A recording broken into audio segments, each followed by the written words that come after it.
अगरतला शहर के बीचों बीच चोरी बढ़ रही है। हर दिन चोरों का एक गिरोह अगरतला शहर में किसी न किसी जगह से कीमती सामान चुरा रहा है, लेकिन पुलिस उन्हें ढूंढ नहीं रही है। रविवार की रात नाइट कर्फ्यू में चोरों के समूह ने मेलारमाट PWD दफ्तर का ताला तोड़ा और 3 स्टैंड फैन चोरी करके ले गए। चोरों के एक समूह ने कुल 15,000 रुपए लिए। सोमवार सुबह कार्यालय के कर्मचारियों ने बाद में पाया कि चोरों के एक समूह द्वारा 2 दरवाजे के ताले तोड़े गए थे। अगरतला मेलारमाट पूर्व दफ्तर विभाग में इस तरह की घटनाओं को देखने के बाद कार्यालय के कर्मचारियों ने पुलिस को सूचित किया। जब पुलिस मौके पर पहुंची और जांच की तो देखा कार्यालय के अंदर 3 स्टैंड फैन चुरा ले गए थे। राज्यव्यापी कर्फ्यू के बावजूद चोरों का गिरोह अभी भी उनके काम पर लगे हैं, लेकिन शहर के बीच में पूर्व दफ्तर विभाग में चोरी से एक बार फिर साबित होता है कि पुलिस ठीक से गश्त नहीं कर रही है। कार्यालय कर्मियों ने मीडिया को अगरतला मेलारमाट में पूर्व दफ्तर विभाग की चोरी के बारे में सूचित किया। अगरतला शहर में चोरी के लगातार वृद्धि के बावजूद पुलिस जाँच कर तो रही है, लेकिन अभी तक कोई भी चोर को पकड़ने में सक्षम नहीं हुआ और लोगों के बीच विभिन्न सवाल उठ रहे हैं।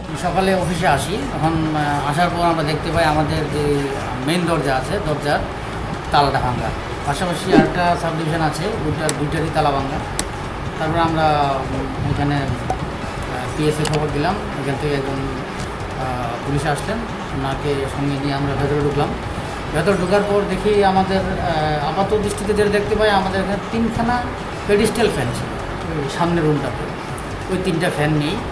আর বাকি ভেতরে ঘোরাঘুরি করে আমরা তেমন কিছু দেখতে পাইনি আপাত দৃষ্টিতে, কিন্তু কিছু নিয়েছে কিনা এখন বুঝতে পারি। আনুমানিক কত টাকার জিনিস পেয়ে? আনুমানিক ধরুন একটা ফ্যান যদি 5,000 টাকার হয়, 15,000 টাকার হয়। আর কিছু কি নিয়েছে আর তো বলতে পারছি না, মানে আপাত দৃষ্টিতে দেখা যাচ্ছে না। কি মনে হয় কী হবে? হ্যাঁ, কী হবে সেটা? এটা হচ্ছে PWD construction sub division 1, PWD under division 3।